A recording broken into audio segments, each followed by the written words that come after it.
Assalamualaikum warahmatullahi wabarakatuh. Alhamdulilladzi anzala ala abdil kitaba wa lam yaj'al lahu iwaja qayyima liyunzira ba'san shadidan min ladunhu wa yubashshiral mu'minina alladzina ya'maluna as-salihati anna lahum ajran hasana makithina fihi abada. Asyhadu an la ilaha illallah wahdahu la syarika lah wa asyhadu anna Muhammadan 'abduhu wa rasuluh. Allahumma shalli wa sallim wa barik ala sayyidina Muhammadin wa ala alihi wa sahbihi ajma'in. Amma ba'du, faqad qala Allah Ta'ala fil Qur'anil Karim, a'udzu billahi minasy syaithanir rajim.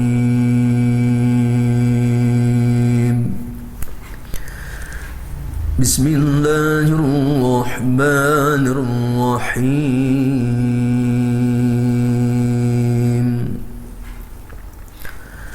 Wa qala ar-rasulu ya Rabbi inna qawmi ittakhadhu hadzal qur'ana mahjura.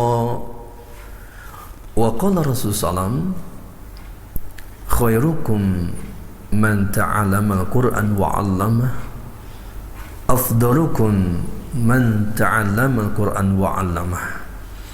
Wa qala Rasulullah sallallahu alaihi wasallam inna hadzal qur'ana ma'dzubatullah fata'allamu min ma'dzubatihi mastata'tum. Shadaqallah wa shadaqa Rasulullah sallallahu alaihi wasallam. Para pemirsa RTP yang dimuliakan Allah Subhanahu wa taala, alhamdulillahirabbil alamin. Pada kesempatan kali ini kita dapat berjumpa kembali dalam rangka mempelajari kitab suci Al-Qur'an melalui kacamata Ulumul Quran, di mana pada kesempatan kali ini kita akan mempelajari Asmaul Quran bil Quran, yaitu sebuah materi pada surah Al-Furqan surah 25 ayat 30 mengenai aduan baginda Nabi Muhammad SAW di hadapan Allah Subhanahu wa taala kelak di yaumil qiyamah. Ada beberapa golongan manusia yang diadukan oleh Rasulullah. Penyebab utamanya adalah karena ketika hidup di dunia ini cuek, masa bodoh terhadap kitab suci Al-Quran. Padahal kita ketahui bahwa kita sebagai umat Islam mempunyai 3 kewajiban terhadap kitab suci Al-Quran. Yang pertama adalah kewajiban kita agar kita mampu membaca Al-Quran secara baik dan benar. Kemudian yang kedua, kita mempunyai kewajiban untuk mempelajari isi kandungan Al-Quran ya, sesuai dengan kemampuan kita masing-masing. Tetapi pastikan ya, kita istiqomahkan untuk mempelajari isi kandungan Al-Quran. Dan ketiga adalah kewajiban kita untuk mengamalkan isi kandungan Al-Quran di dalam kehidupan kita sehari-hari. Itu kewajiban kita terhadap Al-Quran. Nah, kira-kira siapa saja yang akan diadukan Rasulullah pada yaumul qiyamah? Ini tentunya sebuah renungan buat kita semua. Diberikan gambaran bahwa kebanyakan manusia tatkala seluruh umat manusia dikumpulkan di padang mahsyar, suatu padang yang tandus, tidak ada pepohonan, tidak ada naungan, matahari begitu sangat panas, dan kita pun tidak tahu berapa lama dikumpulkan di sana. Banyak manusia menderita kesulitan, kesusahan karena menyesal ketika hidup di dunia tidak memanfaatkan waktu yang Allah berikan untuk ibadah-ibadah kepada Allah Subhanahu wa taala. Karena kebanyakan manusia yang diikuti adalah hawa nafsu, cinta dunia yang berlebih-lebihan. Nah, ada beberapa golongan manusia yang akan diadukan oleh baginda Nabi Muhammad SAW pada surah Al-Furqan surah 25 ayat 30 ini. Wa qala Rasul, dan berkatalah Rasul di hadapan Allah Subhanahu wa taala, ya Rabbi, wahai Rabbku, inna qaumi ittakhadhu hadzal Qur'ana mahjura. Sesungguhnya kaum itu menjadikan Al-Qur'an mahjura, cuek, masa bodoh. Nah, dalam konteks ini kita melihat beberapa literatur, khususnya pendapat Ibnu Qayyim al-Jauziyah yang dinukil dalam beberapa tafsir, itu memberikan informasi pertama, orang-orang yang akan diadukan oleh Rasulullah itu ya orang yang tidak mau belajar Al-Quran. Kedua, orang yang rajin membaca Al-Quran tetapi tidak mau berusaha untuk memahami isi kandungan Al-Quran. Ketiga, orang rajin membaca Quran, memahami isi kandungannya, tetapi tidak mau mengamalkan di dalam kehidupan sehari-hari, kena juga. Kemudian orang-orang yang tidak mau menjadikan Al-Quran sebagai rujukan, masalah-masalah usuluddin, masalah-masalah yang pokok. Dan terakhir adalah orang yang tidak mau menjadikan Al-Quran sebagai syifa segala penyakit ruhaniyah. Ini beberapa orang-orang ya yang akan diadukan oleh baginda Nabi Muhammad SAW. Tentunya kita menyadari ya, sebagai umat Islam, agar tidak diadukan oleh Rasulullah di hadapan Allah ya, justru sebaliknya Al-Quran akan menjadi syafaat buat kita. Maka pertama, langkah yang harus kita lakukan adalah bagaimana ya setiap hari kita pun selalu membaca kitab suci Al-Quran dengan pola yang tadi, yaitu juga sedikit demi sedikit kita juga pelajari isi kandungan Al-Quran.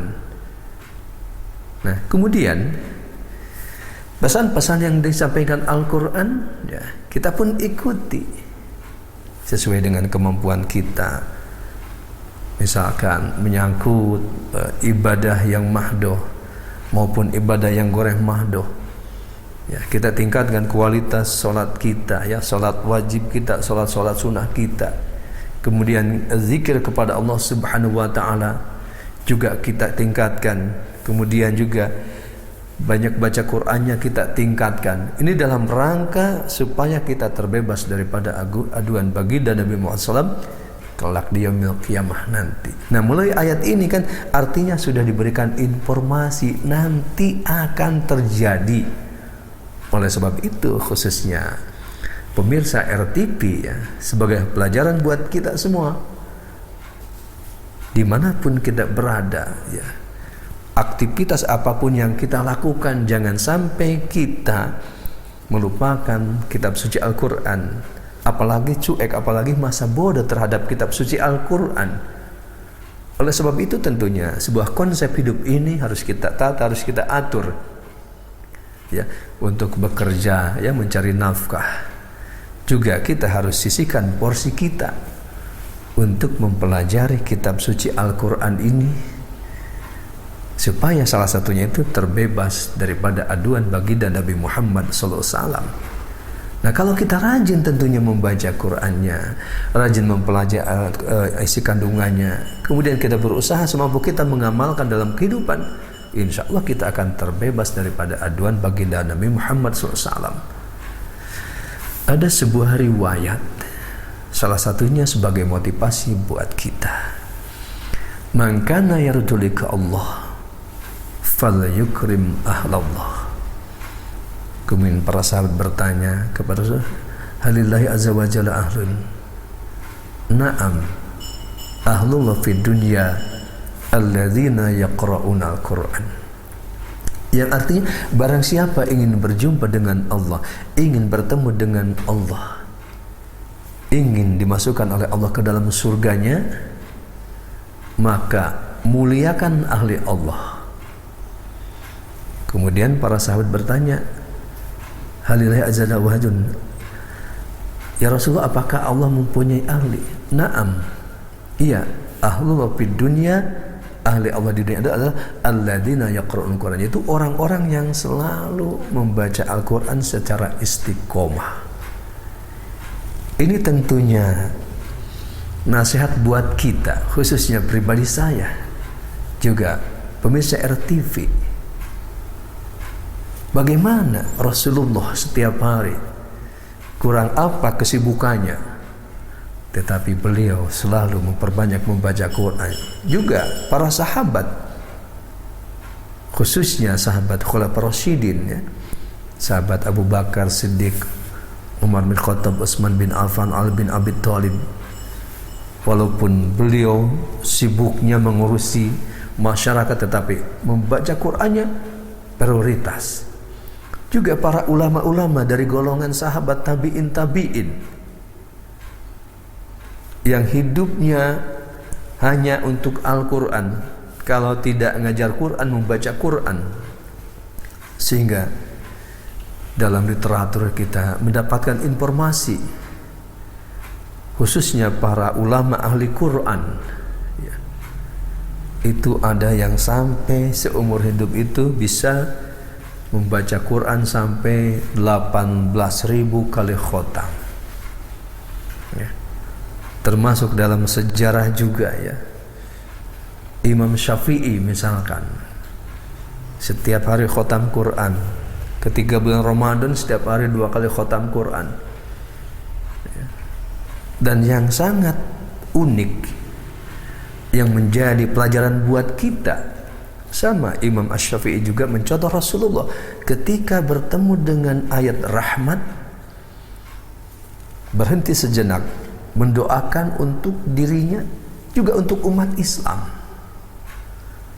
Ketika bertemu dengan ayat azab, beliau pun sejenak berdoa untuk dirinya dan untuk umat Islam agar dijauhkan daripada siksa api neraka. Ini sebuah keteladanan, sebuah contoh yang baik. Nah, bagaimana dengan kita?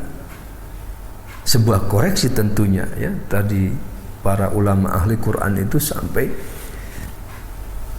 selesai khotam Quran 18.000 kali khotam. Termasuk ada pendapat juga, ya, yaitu sahabat Umar bin Khattab, inilah Al-Quran yang aku baca di dunia ini, beribu-ribu kali khotam Quran membuat sakaratul mautku menjadi begitu sangat mudah. Ini sebuah renungan buat kita. Barangkali di antara kita itu belum pernah khotam Quran. Nah, sekarang mulai kita tata. Waktu yang Allah berikan kepada kita, ya, umur yang terbatas ini, sekarang kita mulai tata bagaimana agar kita pun, walaupun tentunya sesuai dengan kemampuan kita, ya, kita bisa khotam Quran, ya, paling tidak mungkin 25 kali lah gitu, ya. Syukur-syukur lebih dari itu. Berarti paling pahitnya kita itu berarti berusaha setiap hari itu membaca Quran 5 lembar. Ya, membaca Al-Quran 5 lembar berarti setiap perputaran 2 bulan sekali khotam Quran. Lumayan, ya, kalau 2 bulan khotam Quran, 2 bulan 1 kali, berarti lumayan 1 tahun 6 kali dah. Tetapi kalau kita mau meningkatkan lagi khotam Qurannya setiap sebulan sekali, tentunya lebih baik. Artinya, setiap selesai sholat 5 waktu, baca Quran kita 2 lembar. Berarti kali 5 waktu sholat 10 lembar, itu 1 juz. Berarti setiap bulan kita mengkhotamkan Quran 1 tahun, berarti 12 kali khotam Quran. Alhamdulillah tentunya. Nah, ini dalam rangka supaya kita terbebas daripada aduan baginda Nabi Muhammad SAW kelak di yaumil qiyamah. Nah, melalui surah Al-Furqan ayat 30 ini menjadi pelajaran buat kita semua, terutama tentunya bagi pribadi saya, agar kita terbebas daripada aduan baginda Nabi Muhammad SAW. Terus kita berusaha ya untuk menjadikan Al-Quran sebagai sahabat kita. Kemanapun kita pergi ya, mushaf Al-Quran kita bawa. Mungkin dengan tas yang kecil, supaya ketika ada waktu, misalkan kita sholat zuhur di mana, habis sholat zuhur baca Quran dulu. Bagaimanapun, karena yang lebih utama membaca Quran itu memang memakai mushaf ya. Berbeda dengan Android misalkan, diupayakan membaca Quran itu dengan mushaf Al-Quran, bukan dengan Android. Nah, kembali ke ayat ini menjadi sebuah pelajaran buat kita ya, agar kita terbebas daripada aduan baginda Nabi Muhammad SAW. Maka pastikan ya, setiap hari ya kita harus berinteraksi dengan Al-Quran, yaitu satu sisi kita luang waktu untuk membaca ayat Quran ya secara baik dan benar. Kemudian waktu lain ya kita mempelajari isi kandungannya, baik secara langsung, secara mandiri ya, tadi dengan menyalin 1-2 ayat Al-Quran. Kita pun berusaha untuk mendatangi majlis-majlis Al-Quran, pengajian-pengajian kitab suci Al-Quran ya, agar kita mendapatkan manfaat daripada kehadiran kitab suci Al-Quran ini. Insya Allah, walaupun memang terbatas ya, terbatas dalam arti banyak majlis-majlis Quran itu jumlahnya hanya sedikit ya. Kenapa? Karena memang mungkin dianggap beban berat ya, masih berat untuk menghilangkan rasa malunya, menghilangkan malesnya, menghilangkan gengsinya ya. Karena penyakit belajar Quran itu 3 ya, 2 MG ya. M-nya pertama itu malas, malu, G-nya itu adalah gengsi. Nah, itu buang ya jauh-jauh, insya Allah kita akan rajin membaca Quran.